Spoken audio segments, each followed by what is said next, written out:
Assalamualaikum warahmatullahi wabarakatuh. Perkenalkan, saya Irfan Fikriansyah dengan NIM D10111191142.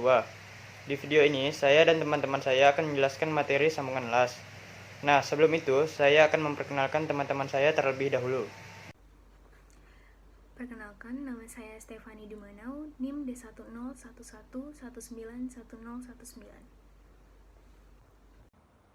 Perkenalkan, nama saya Fitri Nurhidayah dengan NIM D10111911034. Perkenalkan, nama saya Felix Nardi dengan NIM D10111911086. Pertama, pendahuluan. Pengelasan adalah suatu proses penyambungan bahan logam yang menghasilkan peleburan bahan dengan memanasinya hingga suhu yang tepat, dengan atau tanpa pemberian tekanan, dan dengan atau tanpa pemakaian bahan isi. Meskipun pengetahuan tentang las sudah ada sejak beberapa ribu tahun yang lalu, namun pemakaian las dalam bidang konstruksi dapat terbilang masih baru.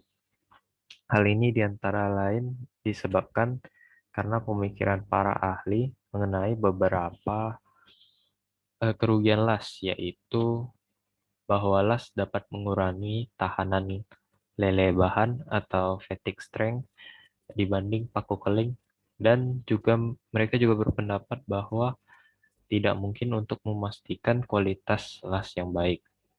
Dengan banyaknya penelitian, sambungan las akhirnya dua alasan tersebut bisa terbantahkan.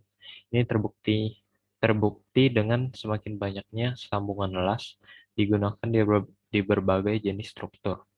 Kekhawatiran terkait fatigue sudah tidak perlu dikhawatirkan, karena sambungan las memiliki kekuatan fatigue yang baik.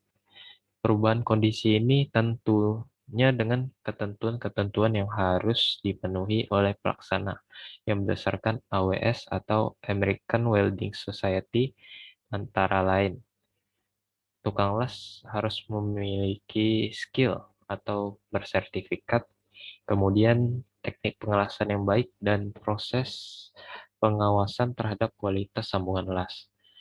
Bisa lebih mudah eh, bisa lebih mudah karena sudah bersertifikat. Selain itu, dengan berkembangnya pengetahuan terkait komposisi mineral pada baja, maka kualitas baja semakin membaik dan kemampuan pengelasan pun semakin mudah. Improve weldability, pada akhirnya sambungan las bisa digunakan pada semua jenis struktur. Kemudian kita lanjut ke kelebihan dan kekurangan dari sambungan las. Melalui banyaknya penelitian tentang las, belakangan las mulai banyak digunakan dalam bidang konstruksi. Hal ini antara lain karena proses penyambungan dengan las memiliki beberapa keuntungan, yakni A. Lebih ekonomis dibanding baut karena tidak perlu membeli material baja atau baut yang relatif lebih mahal. Kemudian yang B, bisa diaplikasikan pada banyak kondisi yang dimana tidak bisa dilakukan oleh tipe sambungan lainnya. Misalnya, menghubungkan pipa dengan pipa menjadi satu kesatuan. Kemudian yang C, elemen struktur yang dilas lebih kaku atau rigid karena elemen tersambung secara langsung dan menjadi satu kesatuan. Kemudian yang D, mudah dilakukan perubahan atau modifikasi selama proses konstruksi. Yang E, pekerjaannya ramah lingkungan karena tidak menimbulkan kebisingan dalam proses pengerjaan. Kemudian yang E, pengerjaan yang ramah lingkungan. Kemudian yang F, materia yang digunakan relatif lebih sedikit, sehingga waktu yang dihabiskan selama proses akan lebih efektif, baik dalam detailing, fabrication, dan pelaksanaan.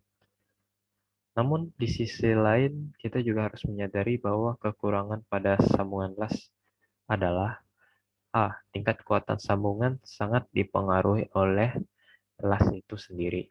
Kemudian dibutuhkan tenaga pengelas yang benar-benar terampil untuk menghasilkan pengelasan yang baik dan benar.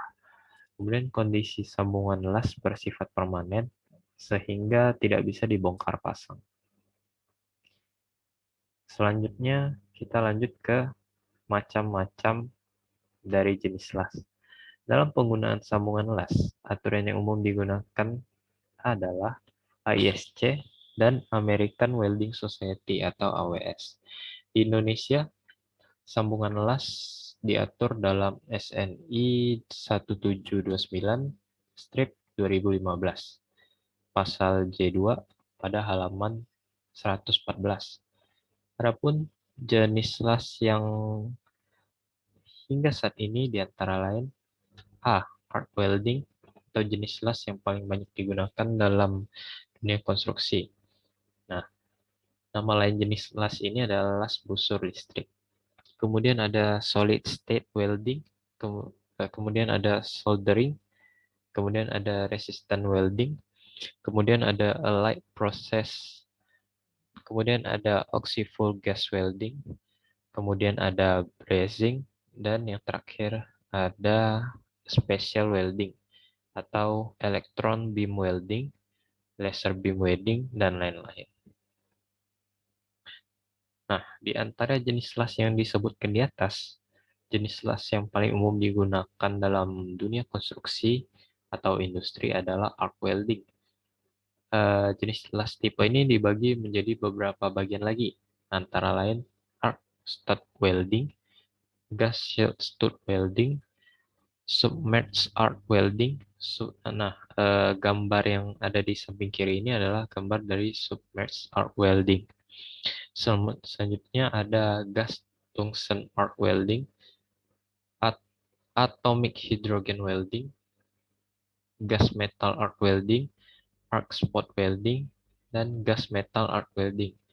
Nah, untuk gambar dari gas tungsten, gas metal, dan gas metal juga bisa dapat dilihat di sebelah kiri. Selanjutnya kita lanjut ke welding inspection atau pemeriksaan dari hasil las. Pemeriksaan proses pengelasan dilakukan untuk menjamin kualitas lasan yang dibuat sesuai dengan ketentuan dan standar yang digunakan. Pemeriksaan tersebut dilakukan selama proses pengelasan, yaitu sebelum pengelasan, selama pengelasan, dan setelah pengelasan. Pemeriksaan yang dilakukan sebelum pengelasan di antara lainnya adalah yang pertama, pemeriksaan pada kesiapan peralatan las, seperti pada sumber listrik, aksesoris yang diperlukan, alat bantu pengelasan, dan lainnya.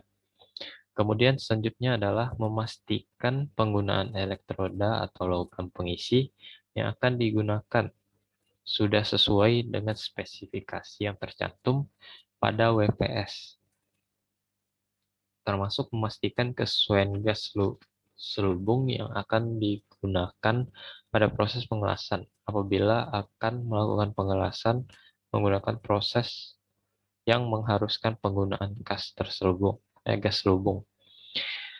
Selanjutnya, persiapan desain pengelasan seperti sudut bevel, root opening, root face, kebersihan atau kehalusan permukaan benda kerja, dan welding fitup. Selanjutnya adalah memastikan persiapan untuk pengkondisian lasan, seperti pemanasan mula, pemanasan akhir, dan perlakuan panas setelah las yang akan digunakan. Kemudian selanjutnya adalah pemeriksaan pada persiapan juru las yang akan melakukan proses pengelasan. Pemeriksaan ini termasuk pada status kualifikasi, kemampuan, dan pengalaman juru las. Keseluruhan persiapan sebelum pengelasan diperiksa pada pelaksanaannya, harus diobservasi. Selama proses pengelasan, pemeriksaan yang harus dilakukan yaitu kesesuaian penerapan proses pengelasan terhadap variabel WPS, seperti perlakuan panas, parameter las, parameter las pengerjaan pengelasan. Selanjutnya dilakukan observasi pada tiap lapisan jalur las untuk melihat tampilan hasil lasan dan memeriksa kemungkinan munculnya distorsi pada lasan. Pemeriksaan pada akhir pengelasan yang paling dasar dilakukan adalah dengan pemeriksaan virtual atau VT. Pemeriksaan visual dilakukan dengan mengobservasi hasil tampilan dan bentuk lasan. Pemeriksaan tersebut diantaranya pada bentuk manik las, bentuk dan kedalaman penetrasi las, cacatan yang mungkin terbentuk, dan kesempurnaan fusi. Nah, inilah yang membuat mengapa las itu dibilang cukup kompleks dalam pelaksanaannya untuk seperti untuk memastikan bahwa mutunya adalah sesuai dengan yang kita rencanakan pada awalnya. Selanjutnya akan dilanjutkan oleh teman saya. Nah, selanjutnya saya akan membahas tentang klasifikasi las. Klasifikasi las ada 3, yaitu fillet weld, butt weld, dan compound weld. Yang pertama, fillet joint. Sambungan fillet ini merupakan sambungan plat dengan plat tanpa dilakukan preparation terlebih dahulu. Jadi secara gampangnya plat dengan plat langsung dilakukan pengelasan. Nah, pengelasan fillet merupakan jenis sambungan las yang sering digunakan, khususnya dalam aplikasi konstruksi baja. Bentuk dari sambungan fillet itu adalah lap joint, T-joint, dan corner joint. Bisa dilihat pada gambar di samping. Las fillet ini dalam pengerjaannya lebih mudah dan tentunya lebih murah daripada butt joint yang akan kita bahas selanjutnya. Karena tidak membutuhkan persiapan material seperti memotong atau proses permesinan untuk membuat kampuh. Desain pengelasan untuk sambungan fillet ada 3 macam, yaitu bentuk datar atau mitri, bentuk cekung, concave, bentuk cembung, convex. Nah, bentuk desain pengelasan seperti apa yang harus kita pakai, itu tergantung jenis beban yang akan ditopang. Jika kita membutuhkan kekuatan untuk menahan beban yang diam, kita bisa memakai desain pengelasan berbentuk datar atau cembung. Nah, semakin besar throat-nya, maka semakin besar pula kekuatan untuk menahannya. Jika kita gunakan untuk menahan beban yang bergerak, kita dapat menggunakan desain pengelasan cekung. Karena desain cekung ada efek pegas hingga jika terkena beban yang berubah-ubah atau beban getaran itu tidak akan mudah retak. Yang kedua ada butt joint. Dikenal dengan sambungan tumpul dan dilakukan preparation terlebih dahulu dengan membuat bevel atau kambuh sebelum dilakukan pengelasan. Nah, untuk pengelasan butt joint ini dikenal juga dengan nama sambungan groove. Bentuk sambungan las tumpul banyak dipakai di perkapalan dan tambang karena tak sekedar menahan beban, tapi juga beban gesekan, benturan, dan lain-lain. Bentuk sambungan tumpul dipakai pada plat yang tebalnya lebih dari 3 mm. Dari segi harga memang lebih mahal daripada fillet joint yang tadi, karena harus mengharuskan untuk membuat kampuh sebelum pengelasan. Nah, jika yang dilas panjangnya meteran, jadi kita harus melakukan persiapan sepanjang jalur lasan. Untuk bevel atau kampuh sendiri merupakan bentuk potongan plat yang akan disambung. Tujuan pembuatan kampuh pengelasan ini untuk mendapatkan penetrasi atau penembusan yang dalam dari hasil pengelasan. Kampuh ini dibuat atau diaplikasikan pada material yang tebal. Rata-rata yang menggunakan kampuh V adalah material yang lebih tebal dari 8 mm. Nah, ada beberapa jenis kampuh las. Ada square atau I, double V atau X, double bevel, double J, double U, flare V, kampuh V, bevel, kampuh C, kampuh U, dan flare bevel. Gambarnya dapat kita lihat di samping.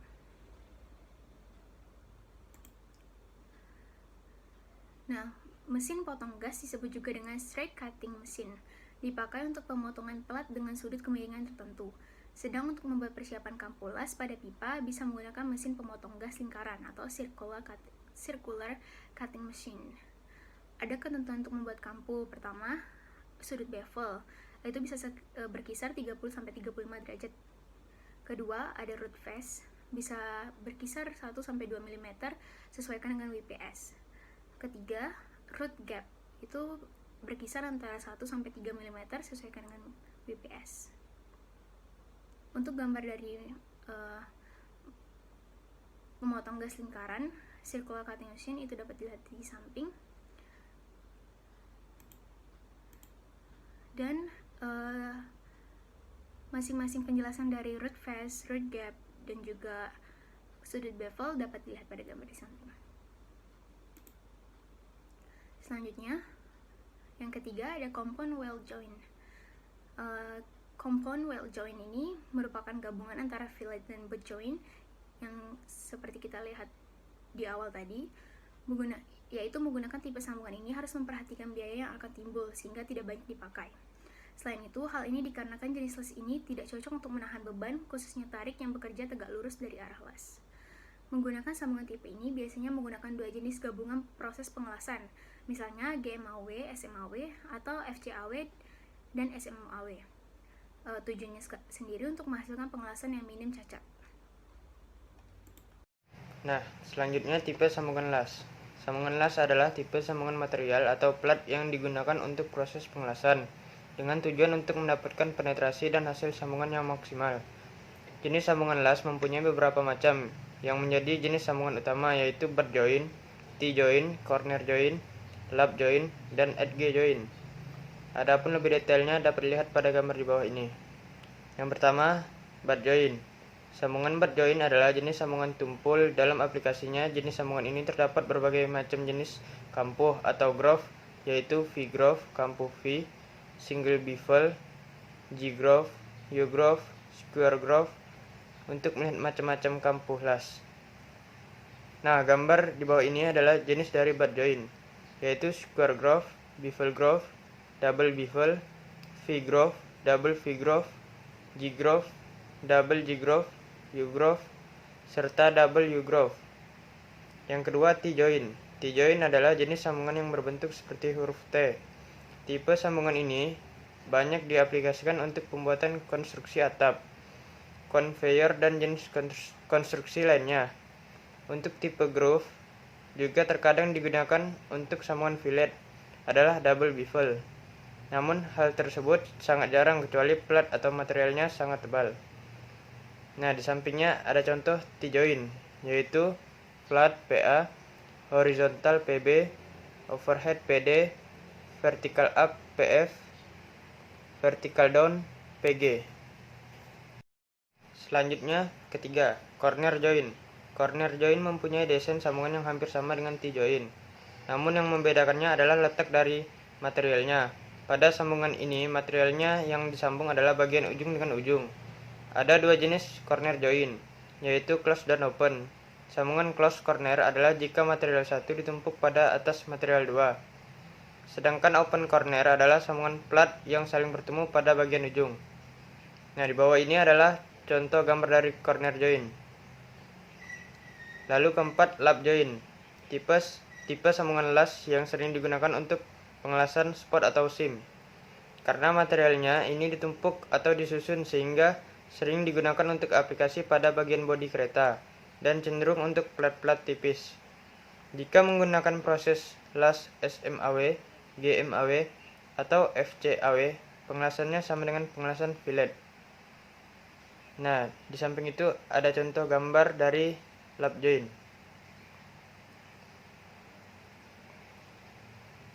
Selanjutnya, kelima, edge joint. Edge joint terdapat beberapa jenis, yaitu square groove, bevel groove, V-bevel, G-groove, U-groove flare, serta V-groove. Selanjutnya ada simbol las. Simbol pengelasan adalah sebuah simbol grafis pengelasan yang berfungsi untuk memberikan informasi pengelasan secara lengkap dari seorang welding engineer ke welder atau yang kita kenal juru las yang dituangkan dalam bentuk gambar. Dalam welding simbol, terdapat beberapa unit elemen yang diperlukan untuk memberikan instruksi pengelasan.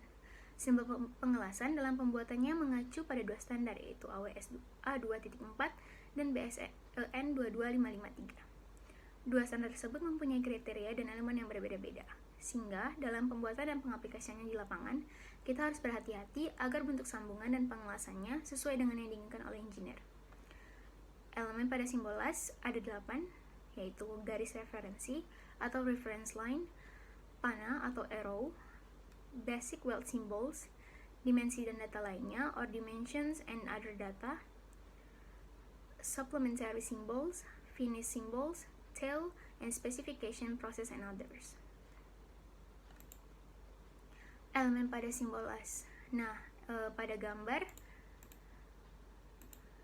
basic weld symbols dapat dilihat gambar fillet, plug or stud, spot or projection, seam, back or backing, surfacing, and edge. Nah, reference line atau garis referensi adalah garis horizontal yang berfungsi sebagai tempat atau lokasi simbol dasar pengelasan, seperti dimensi pengelasan, jenis kampuh, jenis pengelasan, dan simbol lainnya. Garis ini selalu dalam keadaan horizontal, meskipun panahnya berubah arahnya, jadi bisa ke kiri atau ke kanan. Yang kedua ada panah atau arrow, berfungsi sebagai penunjuk titik atau lokasi yang akan dilakukan pengelasan. Arah panah ini bisa berubah-ubah ke atas atau ke bawah menyesuaikan dengan daerah yang akan dilakukan pengelasan, dan wajib ada dalam pembuatan simbol pengelasan. Lalu yang ketiga, basic weld symbols. Dasar simbol pengelasan ini berupa simbol yang melambangkan jenis pengelasan yang diminta. Biasanya berupa simbol pengelasan fillet, plug, spot, seam, dan lainnya. Pengelasan pada permukaan atau pengelasan bagian belakang, root atau back, jenis sambungan gelas lainnya.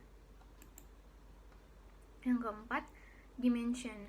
Dalam simbol pengelasan, terkadang diberikan ukuran. Nah, tujuannya agar ukuran hasil lasan dan persiapan sambungannya sesuai dengan desain yang diinginkan. Dimensi dalam simbol las ini biasanya terdiri dari tinggi capping, panjang leg length, panjang throat. Sedangkan untuk dimensi pada sambungan biasanya meliputi root gap, root face, sudut bevel atau sudut kampuh. Sebelumnya, gambar ini merupakan gambar supplementary symbols. Ada weld all around, filled weld, melt through, consumable insert or square, backing or spacer or rectangle. Terus ada kontur, ada yang flush or flat, convex and concave. Flush or flat itu datar, convex itu cekung, dan concave itu cembung. Lalu yang kelima ada supplementary symbols. Sebuah simbol tambahan yang tidak wajib disertakan atau hanya dimasukkan jika diperlukan. Untuk beberapa yang termasuk dalam supplementary symbols adalah weld all around seperti pada gambar, dalam bahasa Indonesia itu dilas keliling. Kemudian simbol finishing atau kontur dari weld face seperti kontur las harus rata, cembung atau cekung. Yang keenam, finish symbol. Fungsinya untuk memberikan perintah pekerjaan yang harus dilakukan setelah proses pengelasan selesai, seperti proses penggerindaan atau melakukan gogging pada bagian permukaan las. Nah, istilah other side and arrow side dalam simbol las. Jadi, other side itu istilah yang digunakan untuk peletakan simbol pengelasan yang berada di atas garis referensi atau reference line.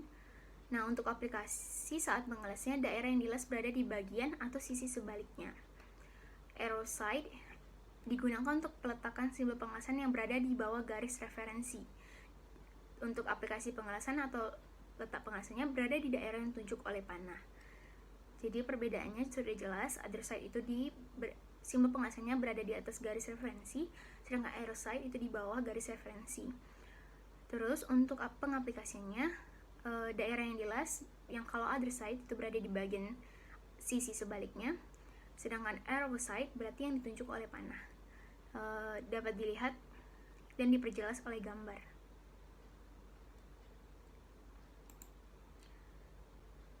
Gambar simbol las bevel dan butt joint. Jika terdapat simbol las di atas yang terdapat pada gambar, maka Anda harus melakukan proses bevel atau memotong bagian ujung plat sebelum dilakukan pengelasan. Apa tujuannya? Jadi agar hasil pengelasan dapat menghasilkan penetrasi atau penembusan yang baik. Untuk proses bevel bisa kedua ujung plat yang akan disambung dan nantinya akan membentuk V-groove jika kedua sisi dilakukan bevel. Dapat dilihat juga pada gambar. Selanjutnya, geser eksentrik metode elastis. Analisa sambungan las yang memikul beban geser eksentrik didasarkan pada prinsip mekanika bahan homogen yang menggabungkan antara geser langsung dengan puntir. Tegangan pada penampang homogen. F aksen sama dengan P per A, tegangan akibat geser langsung. F aksen T kali R per IP, tegangan akibat momen puntir. Dengan R sama dengan jarak dari titik berat ke titik tegangan.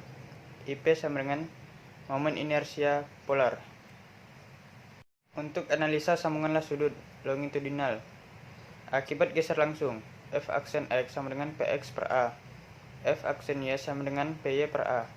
Akibat momen, F aksen X sama dengan T kali Y per IP, sama dengan dalam kurung Px kali Ey ditambah Py kali Ex kali Y per IP. F aksen Y sama dengan T kali X per IP, sama dengan dalam kurung Px kali Ey ditambah Py kali Ex dikali X per IP. IP sama dengan Ix tambah Y sama dengan sigma Ixx ditambah sigma A kali Y pangkat min 2 ditambah sigma IY ditambah sigma A kali X pangkat min 2. Momen inersia polar IP untuk las dalam gambar. IP sama dengan 2 kali LW dikali TE kubik per 12 ditambah LW dikali TE dikali Y pangkat min 2 ditambah 2 dikali TE dikali LW kubik per 12 sama dengan TE per 6 dikali LW kali TE kuadrat ditambah 12 dikali LW dikali Y pangkat min 2 ditambah LW kubik. Untuk TE kecil, maka IP sama dengan TE per 6 dikali 12 dikali LW dikali Y pangkat min 2 ditambah LW kubik. Untuk lebih jelasnya, di bawah ini terdapat gambar sambungan konsol dengan geser eksentrik. Baik, di sini saya akan lanjut menjelaskan materi mengenai sambungan las pada elemen baja, mengenai tahanan nominal. Nah, untuk kekuatan dari las sendiri telah dijelaskan dalam SNI 1729/2015, tepatnya pada pasal J2.4. Nah, pada pasal tersebut telah dijelaskan bahwa untuk kekuatan desain atau P dikali Rn dari sambungan yang dilas harus merupakan nilai terendah dari kekuatan material dasar yang ditentukan menurut keadaan batas dari keruntuhan tarik dan keruntuhan geser, dan juga kekuatan logam las yang ditentukan menurut keadaan batas dari keruntuhan, yaitu untuk logam dasar sendiri. Untuk rumus tahanan nominalnya yaitu FNBM dikali ABM. FNBM merupakan tegangan nominal dari logam dasar dengan satuan megapascal, sedangkan ABM merupakan luas penampang logam dasar dengan satuan milimeter persegi. Sedangkan untuk logam las sendiri, tahanan nominalnya yaitu didapat dengan cara FNW dikali dengan AWE. FNW adalah tegangan nominal dari logam las dengan satuan megapascal, sedangkan AWE adalah luas efektif las dengan satuan milimeter persegi. Pada tabel J2.5, kekuatan tersedia join bilas pada SNI 1729/2015, di situ tertulis untuk faktor reduksi geser yaitu las sebesar 0,75 untuk DFBK, dan untuk tegangan nominalnya yaitu FNBM atau FNW dengan satuan KSI dan MPa, rumusnya yaitu 0,60 dikali dengan FEXX. Sedangkan untuk luas efektifnya yaitu ABM atau AWE telah dijelaskan pada pasal J2.2a pada SNI 1729/2015. Nah, dari tabel J2.5 sudah dapat kita ketahui untuk rumus tegangan nominal dan faktor reduksinya. Sedangkan untuk luas efektifnya di situ dituliskan bahwa dapat kita lihat pada pasal J2.2a SNI 1729/2015. Nah, pada pasal tersebut dijelaskan bahwa untuk luas efektif las sudut itu sendiri didapat dari hasil perkalian antara tebal efektif atau TE dengan panjang las atau L. Nah, pada gambar di bawahnya bisa kita lihat untuk mencari tebal efektif sendiri dapat dilakukan dengan dua cara. Jika las sudut berbentuk sama kaki, maka tebal efektifnya dapat dicari dengan mengalikan 0,707 dikali dengan ukuran kaki las. Sedangkan untuk ukuran kaki las yang berbeda, didapat tebal efektifnya dengan cara ukuran kaki las 1 dikali dengan ukuran kaki las 2 dibagi dengan akar ukuran kaki las 1 pangkat 2 ditambah dengan ukuran kaki las 2 pangkat 2. Lanjut, untuk pembatasan ukuran las sudut sendiri terdapat dua, yaitu untuk ukuran minimum dan ukuran maksimum. Nah, untuk ukuran minimum sendiri dapat dilihat pada SNI 1729/2015, tepatnya pada tabel J2.4, ukuran minimum las sudut. Pada tabel tersebut dapat kita lihat bahwa jika ketebalan material dari bagian paling tipis yang tersambung kurang dari 6 mm, maka ukuran minimum las sudutnya sebesar 3 mm. Sedangkan untuk tebal yang lebih besar dari 6 mm dan kurang dari sama dengan 13 mm, ukuran minimum las sudutnya sebesar 5 mm. Untuk tebal yang lebih besar dari 13 dan kurang dari sama dengan 19, ukuran minimum las sudutnya adalah 6 mm. Sedangkan untuk tebal yang lebih dari 19 mm, maka untuk ukuran minimum las sudutnya sebesar 8 mm. Lanjut, untuk ukuran maksimumnya sendiri telah diatur pada SNI 1729/2015, tepatnya pada pasal J2.2.2b. Pada pasal tersebut dijelaskan terdapat dua kondisi. Jika kondisi tebalnya lebih besar sama dengan 6 mm, maka ukuran kakinya harus kurang dari sama dengan tebal plat dikurang 2 mm. Sedangkan jika tebal platnya kurang dari 6 mm, maka ukuran kaki lasnya harus kurang dari sama dengan tebal platnya. Pada pasal tersebut juga dijelaskan bahwa untuk panjang efektif las sudut atau L adalah seluruh panjang las sudut berukuran penuh dan paling tidak harus 4 kali ukuran las. Nah, jika kurang, maka ukuran las untuk perencanaan dianggap sebesar 1/4 dikali panjang efektif.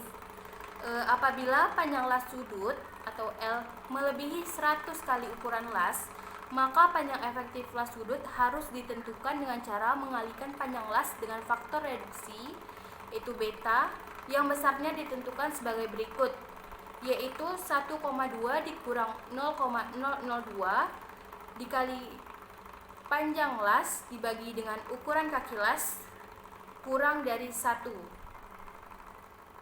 Jika panjang las sudut melebihi 300 kali ukuran kaki las, maka panjang efektif harus diambil sebesar 180 dikali ukuran kaki las.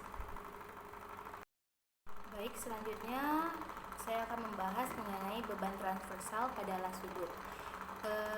Dalam SNI 1729/2015, tepatnya pada pasal J2.4.a, di situ dinyatakan bahwa kekuatan las sudut yang dibebani secara transversal dalam bidang melalui pusat beratnya dapat dihitung dengan persamaan FNW sama dengan 0,6 dikali dengan FEXX dikali dengan 1 ditambah 0,5 sin pangkat 1,5 theta. Dengan tetanya adalah sudut garis kerja, gaya, dan sumbu longitudinal las. Nilai Pi-nya diambil sebesar 0,75 yang tadi sudah kita lihat pada tabel J2.5, dan bertambahnya theta akan meningkatkan nilai FNW pada sudut theta ke 90 derajat. Nilai FNW-nya akan naik sebesar 50%. Kita membahas mengenai kombinasi las memanjang dan melintang. dalam SNI 1729/2015, tepatnya pada pasal J2.4.c, di situ disebutkan bahwa untuk kuat nominal total dari sambungan kombinasi las melintang dan memanjang ditentukan dari nilai yang lebih besar antara Rn sama dengan RnWL ditambah RnWt atau Rn sama dengan 0,85 RnWL ditambah 1,5 RnWt, di mana untuk RnWL sendiri adalah kuat nominal las dari las sudut yang dibebani secara longitudinal atau sejajar gaya dengan satuannya adalah Newton, sedangkan RnWt adalah kuat nominal las sudut yang dibebani secara transversal atau tegak lurus dengan satuannya adalah Newton juga. Baik, untuk contoh nomor 1 yaitu hitung dan analisa tebal sambungan las sudut TE yang dibutuhkan agar mampu memikul beban yang direncanakan. Diketahui untuk beban terdiri dari beban mati, PD-nya sebesar 20 kN dan beban hidupnya sebesar 60 kN, dan mutu las yang digunakan adalah las E70XX. Dapat dilihat pada gambar di bawahnya, terdapat gambar tampak sampingnya, lalu ada juga gambar balok cantilever pada kolom, lalu di sampingnya lagi ada gambar properties sambungan las. Baik, dari gambar tersebut dapat kita ketahui untuk besar B-nya sebesar 150 mm, lalu D-nya sebesar 200 mm, dan X-nya, titik beratnya, itu B dibagi 2, maka didapat 75 mm. Untuk PD-nya sendiri 20 kN dan PL-nya, beban hidupnya 60 kN. Lalu FE70XX yaitu 70 dikali 7,03. Nah, kenapa dikali 7,03? Karena 70 tersebut masih dalam satuan KSI. Nah, yang kita perlukan dalam perhitungan ini yaitu dalam satuan MPa. Maka perlulah dikali dengan 7,03. Maka didapat hasil sebesar 452,1 MPa. Kita bulatkan menjadi 452 MPa. Yang pertama-tama kita hitung properties dari sambungan lasnya terlebih dahulu. Nah, untuk titik beratnya tadi kenapa kita dapatkan 75? Nah, itu dikarenakan sambungan las berbentuk sejajar dan simetris. Maka titik beratnya terletak tepat di tengah sambungan las, sehingga titik beratnya adalah 75 mm. Lalu kita mencari inersia polarnya. Untuk sambungan yang sejajar dan simetris tersebut kita gunakan rumus yaitu B dikali 3 D pangkat 2 ditambah B pangkat 2 dibagi 6. Hasilnya yaitu 35.625.000 mm pangkat 4. Selanjutnya kita menghitung luas efektifnya yaitu AWE. Dikarenakan tebal lasnya belum kita ketahui, maka kita asumsikan terlebih dahulu untuk perhitungan ini yaitu 1 mm. Maka AWE-nya yaitu tebal efektif dikali dengan L yaitu panjang las. L-nya sendiri kenapa 150 ditambah 150? Bisa kita lihat dari gambar. Di situ terdapat dua buah las yang berukuran panjangnya yaitu 150 mm. Maka dapatlah panjang las 150 ditambah 150, sehingga untuk panjang lasnya sendiri adalah 300. Lalu dikali dengan tebal lasnya yaitu 1, maka didapat untuk luas efektifnya sebesar 300 mm persegi. Selanjutnya kita menghitung gaya luar yang terjadi pada sambungan las. Pertama-tama kita menghitung nilai PU-nya terlebih dahulu. Tadi sudah kita ketahui bahwa pada perhitungan ini terdapat nilai beban mati dan beban hidupnya. Maka kita gunakan rumus yaitu 1,2 dikali beban mati ditambah dengan 1,6 dikali beban hidup. Maka didapatlah untuk nilai PU-nya sebesar 120.000 Newton. Selanjutnya untuk menghitung nilai MU, itu momennya, yaitu dengan cara mengalihkan gaya PU-nya dikali dengan eksentrisitasnya, yaitu 120.000 dikali 75 ditambah 200. Kenapa 75 ditambah 200? Karena eksentrisitas itu yaitu jarak dari titik gaya ke titik berat sambungan las, hingga didapatlah nilai eksentrisitasnya. Maka untuk nilai MU-nya sendiri adalah 33 juta Newton milimeter. Selanjutnya menghitung tegangan pada kondisi pertama. Bisa kita lihat pada gambar di sampingnya terdapat dua kondisi. Nah, untuk kondisi pertama kita menghitung FP1-nya, yaitu PU dibagi dengan AWE, maka didapat hasil sebesar 400 megapascal. Selanjutnya kita menghitung tegangan pada kondisi kedua. Nah, untuk kondisi kedua terdapat gaya vertikal dan horizontal. Untuk gaya vertikalnya sendiri didapat dengan cara MU dikali X dibagi inersia polar. MU tadi sudah kita ketahui besarnya, lalu X-nya dapat dengan cara B dibagi 2. Karena dia berbentuk sejajar dan simetris, maka B dibagi 2. Lalu hasilnya adalah 69,474 megapascal. Lalu untuk arah horizontalnya didapat dengan cara MU dikali Y dibagi inersia polar. Untuk Y-nya sendiri didapat dengan cara D dibagi 2. Maka didapatlah untuk FH2-nya sebesar 92,632 megapascal. Selanjutnya kita menghitung tegangan total dari kedua kondisi tersebut dengan cara F total sama dengan akar dari FV1 ditambah FV2 kuadrat ditambah FH2 kuadrat, sehingga didapat F totalnya sebesar 478,525 megapascal. Setelah kita mendapatkan tegangan nominalnya, kita lanjut mencari estimasi tebal las yang akan digunakan. Pertama-tama kita menghitung gaya luarnya dulu, yaitu RU. Dengan cara RU sama dengan F total dikali AWE. Rumus tersebut didapat dari rumus F total sama dengan RU dibagi AWE.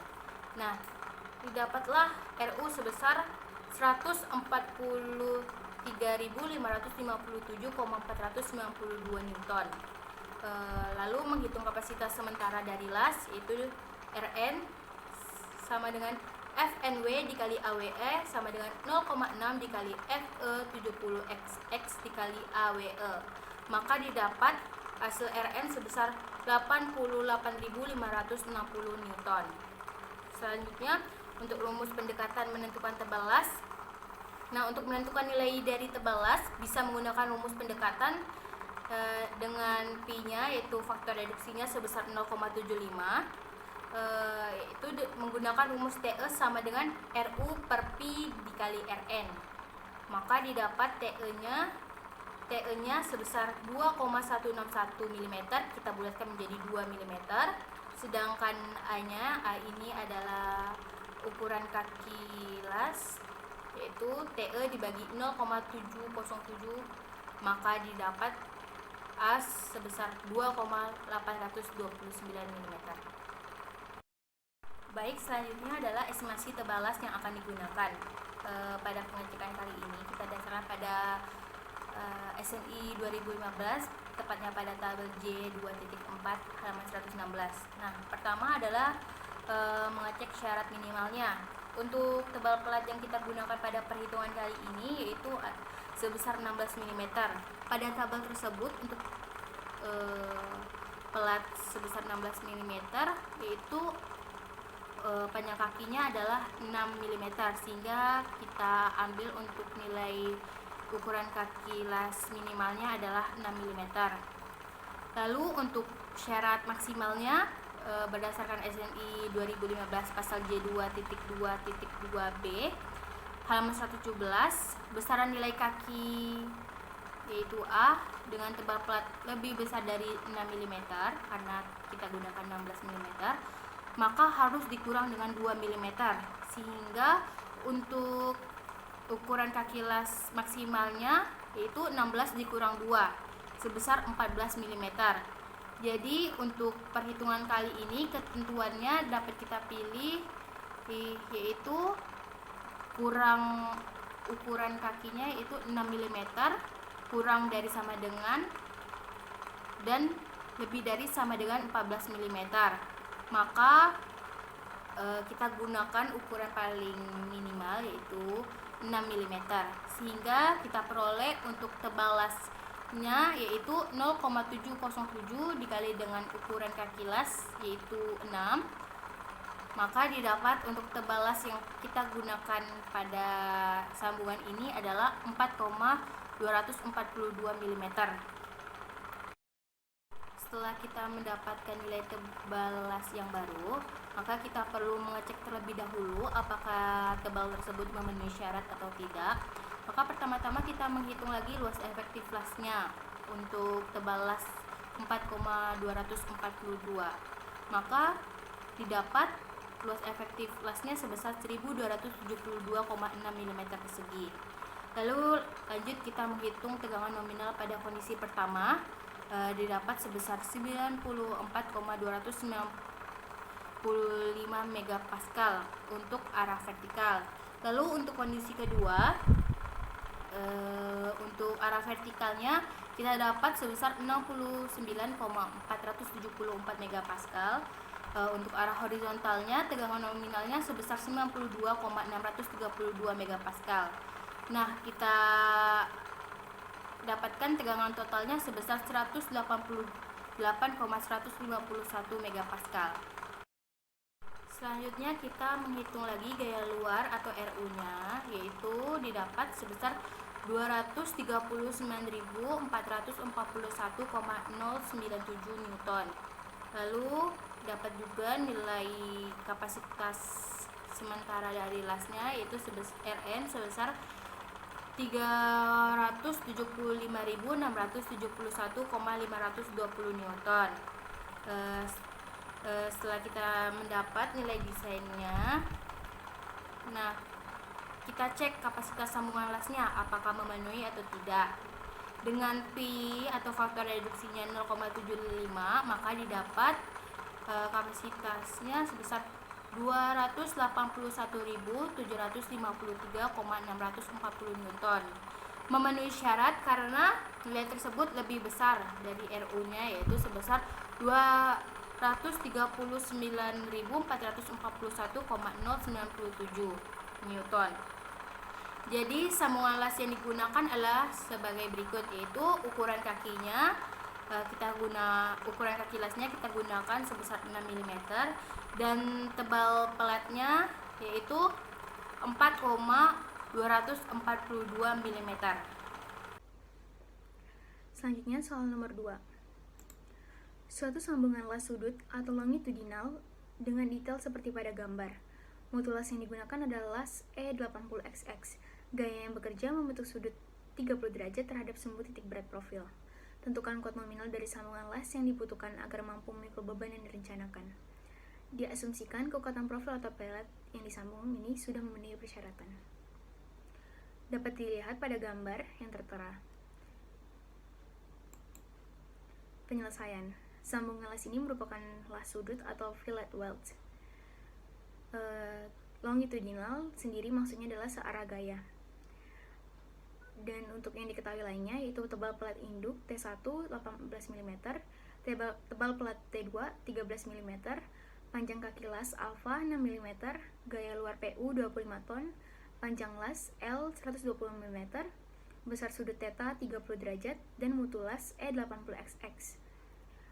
Maksudnya di sini adalah kekuatan tarik minimum logam las itu sebesar 80 KSI atau 562,4 MPa. Perlu diketahui juga 1 KS ini sebesar 7,03 MPa. Jadi didapatkan 562,4 MPa. Step 1. Hitung properties dari sambungan las.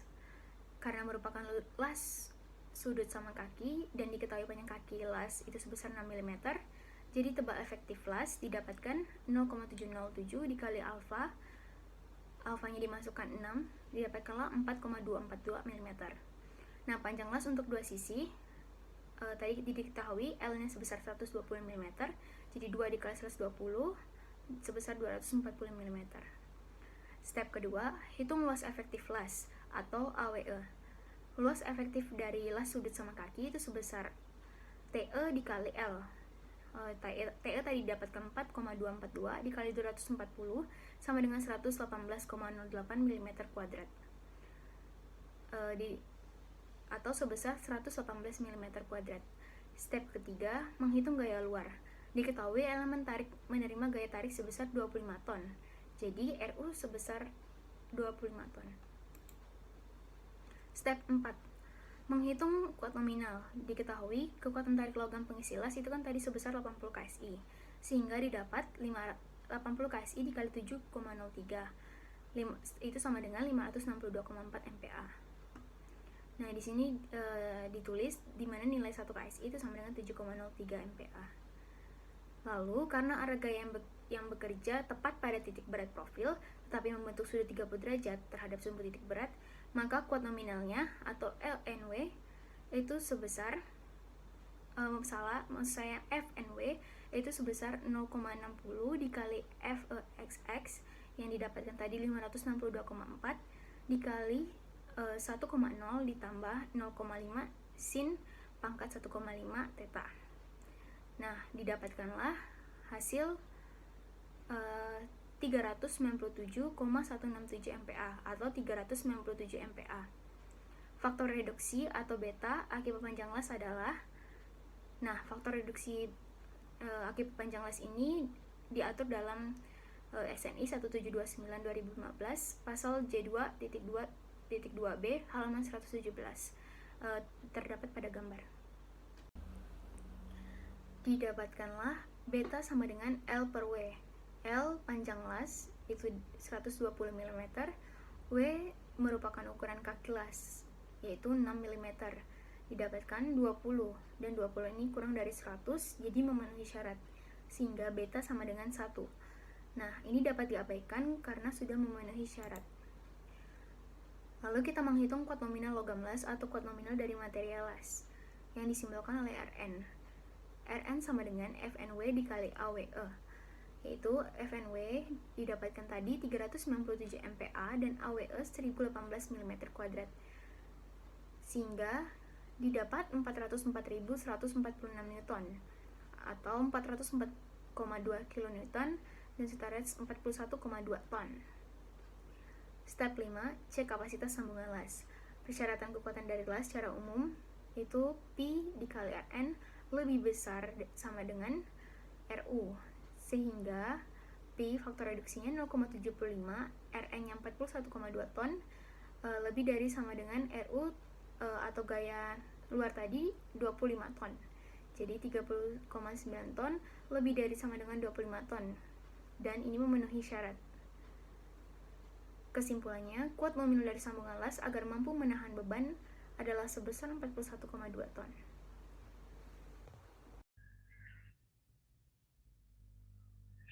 Oke, selanjutnya adalah soal nomor 3. Rencanakanlah tebal sambungan las yang dibutuhkan pada struktur hubungan balok dan kolom dengan mutu las E80XX dan spesifikasi penampang yang digunakan dapat dilihat pada gambar. Berikut adalah tampak depannya, tampak sampingnya, dan spesifikasi penampangnya secara detail. Oke, langkah pengerjaannya yaitu step pertama, hitung properties sambungan las. Karena yang dicari adalah tebal las, maka pertama-tama kita harus mengasumsikan terlebih dahulu tebal las tersebut. Maka untuk memudahkan kita dalam perhitungan, kita mengasumsikan tebal las awal-awal itu 1 mm. Kemudian mutu las yang digunakan FE80XX. Dengan mutu ini kita dapat mengetahui bahwa 80 itu menunjukkan kekuatan dari sambungan las tersebut yang berarti 80 KSI. Apabila dikonversikan dikali dengan 7,707 maka menghasilkan 562,4 MPa dari sambungan las tersebut.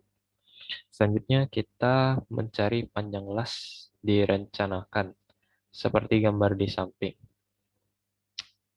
karena kita mengasumsikan tebal lasnya pertama mula-mula ada 1 mm, maka kita menghitung inersia las sesuai dengan tebal las tersebut.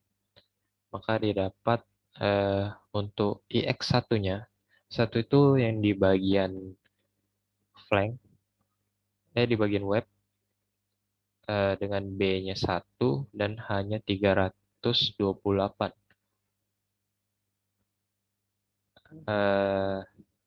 Maka dimasukkan ke rumus 1/12 BH pangkat 3 plus A1 D1 kuadrat sama dengan 1/12 kali 1 kali 328 pangkat 3 tambah ini dikalikan sama dengan 0, maka menghasilkan 2940,629 mm pangkat 4.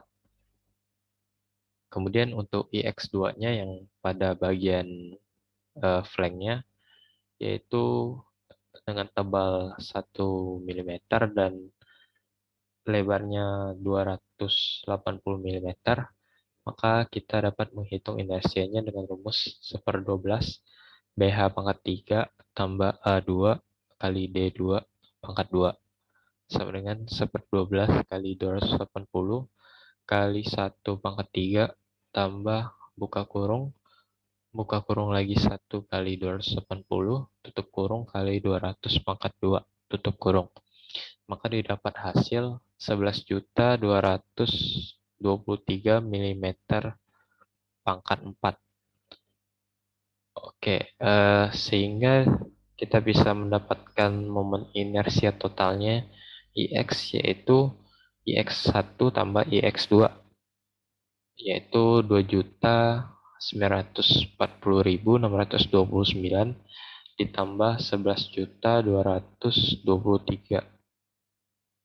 Maka didapat hasil 14.140.653 mm pangkat 4. Dikarenakan las terdapat 2 sisi di tiap masing-masing lasnya, seperti yang dapat dilihat pada gambar, ada 2 sisi, kiri dan kanan, atas dan bawah, maka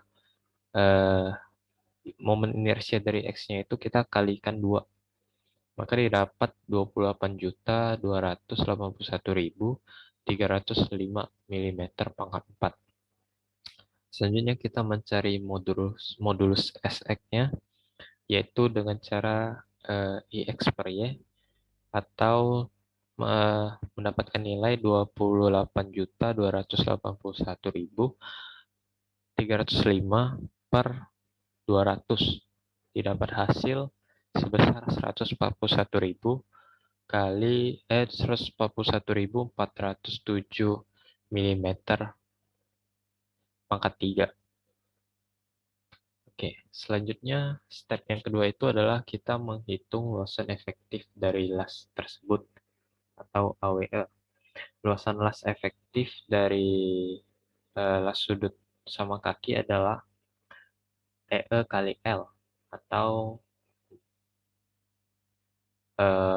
karena TE-nya 1 berarti 1 dikali panjang dari las tersebut 328 dan 280 dikali 2.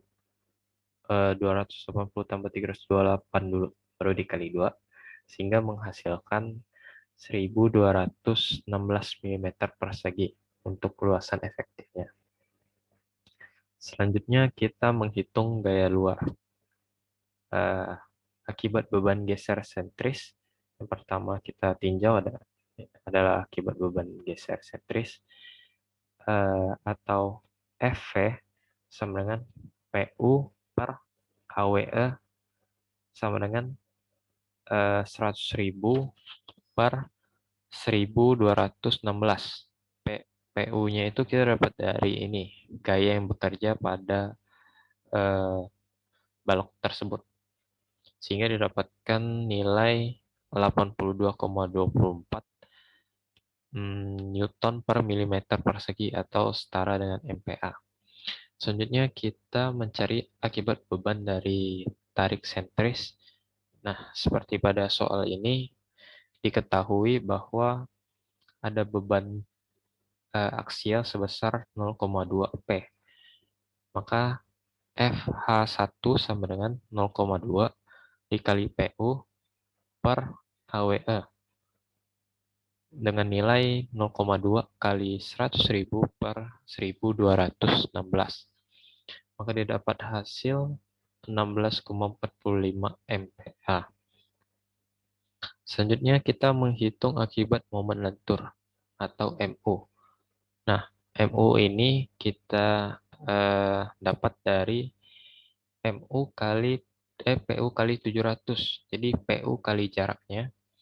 Di sini kita dapat lihat 100 dikali jarak ke eh, sambungannya itu 700. Selanjutnya ditambahkan dengan 0,2 PU dikali 400 per 2. Kenapa 400 per 2? Karena 400 per 2 itu atau 400 pas di tengahnya itu adalah 200. Maka pada web balok ini di tengahnya itu adalah jaraknya itu 200 sehingga menimbulkan momen. Makanya dikali 400 per 2 jaraknya. Jarak tegak lurusnya. Maka didapat hasil 74 juta Newton milimeter. Nah, selanjutnya untuk mendapatkan FH2 yaitu di mana rumusnya adalah MU per SX atau modulus X-nya. Dengan nilai 74 juta per 141.407 didapat hasil 523,31 MPa. Maka kita dapat mentotalkan gaya luar yang terjadi pada sambungan, yaitu akar dari FV kuadrat ditambah FH1 tambah FH2 dikuadratkan. Sehingga didapat hasil sama dengan 546 MPa. Selanjutnya kita mencari kekuatan nominal. Dengan asumsi tebal plat yang 1 mm tadi, kita mendapatkan RU. RU itu adalah beban yang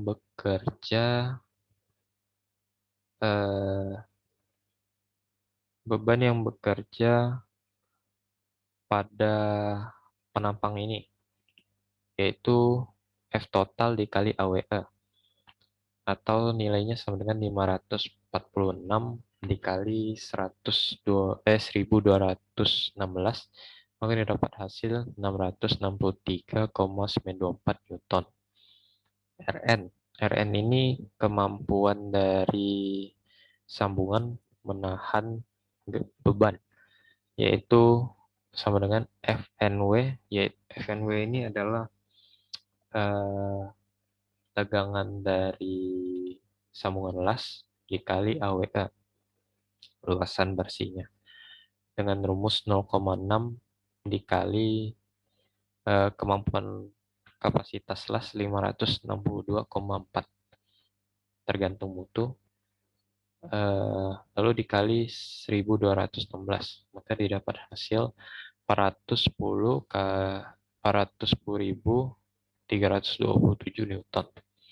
Sehingga tebalas bisa diperoleh sebagai berikut.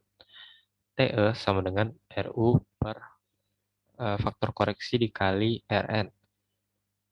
Dimasukkan nilainya sama dengan 663.924 dibagi 0,75 dikali 410.327. Maka didapatkan hasil 2,16 mm. Selanjutnya kita harus melihat ketentuan yang ada pada SNI 2015 ini. Pada tabel J2.4 halaman 116 yang menyatakan tebal minimal dan maksimal pada suatu las sudut. Di sini kita lihat apabila ketebalan material lebih besar dari 6 mm sampai 13 mm, maka ukuran minimum las sudut itu adalah 5 mm. Maka aminnya adalah theta aminnya adalah 5 mm dan theta maksimumnya itu didapat dari sesuai ketentuan dari SNI juga bahwa batasnya itu dikurang 2 dari penampang itu sendiri. Oke, selanjutnya maka dipilih nilai theta atau tebalnya itu se tebalnya itu adalah 5 mm dengan tebal efektif 0,707 kali 5 atau sama dengan 3,535 mm. Selanjutnya, karena kita sudah mendapatkan tebal sesungguhnya yang memungkinkan, maka kita harus mengecek kembali kapasitas dari sambungan tersebut. Oke, kita ulangi lagi. AWE atau luasan efektifnya itu yaitu tebal TE dikali L, maka didapat hasil 4.298,56 mm persegi. Selanjutnya kita menghitung beban-beban yang terkoreksi akibat perubahan AWE. Yang pertama ada FV, karena perubahan AWE dia berubah menjadi 23,26 MPa. Lalu koreksi dari beban tarik sentris FH1 dia berubah menjadi 4,65 MPa. Selanjutnya sebelum kita menghitung koreksi beban momennya itu kita harus mengkoreksi juga inersia lasnya. Sekarang tebal dari las tersebut menjadi 3,535 dengan hitungan yang sama seperti sebelumnya, maka didapatkan inersia X1 IX1 sama dengan 10.395.125 mm pangkat 4. Selanjutnya IX2 sama diganti juga tebalnya, tidak lagi 1 menjadi 3,535, maka IX2 didapat 39.593.031 mm pangkat 4. Maka IX totalnya adalah 49.988.155 mm pangkat 4. Karena dua sisi maka dikali 2 menjadi 99.976.311 mm pangkat 4. Selanjutnya kita cari modulus SX-nya kembali dengan momen inersia yang baru didapat 499.882 mm pangkat 3. Sehingga FH2-nya kita dapat hitung, yaitu MU-nya tetap 74 juta, namun SX-nya dibagi menjadi sekarang berubah menjadi 499.882. Maka didapat hasil 148,04 MPa. Kemudian kita dapat menghitung F total dengan rumus yang sama, didapat 154,45 MPa. Sehingga RU atau beban yang bekerja pada balok tersebut menjadi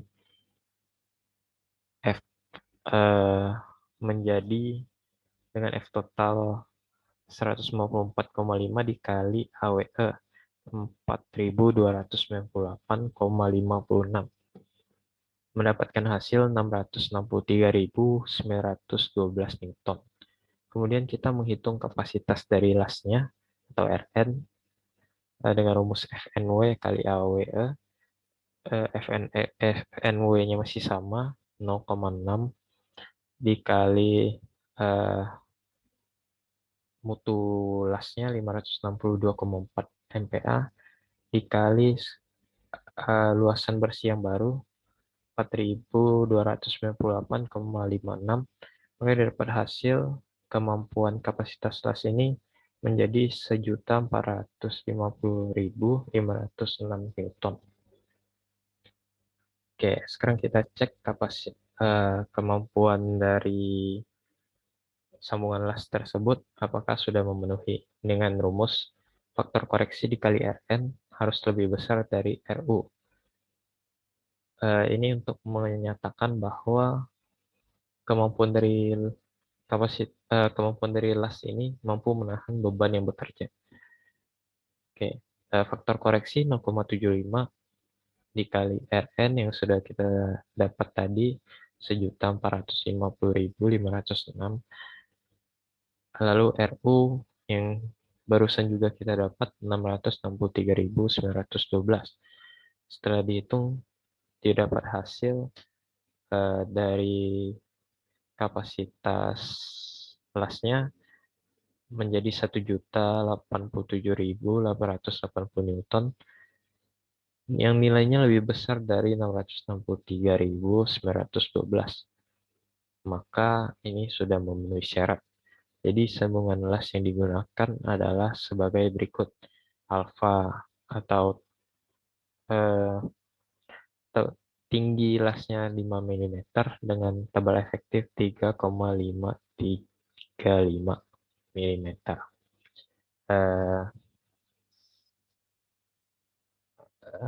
Ilustrasinya dapat dilihat pada gambar di samping kanan ini. Oke, selanjutnya untuk soal nomor 4 akan dilanjutkan oleh teman saya.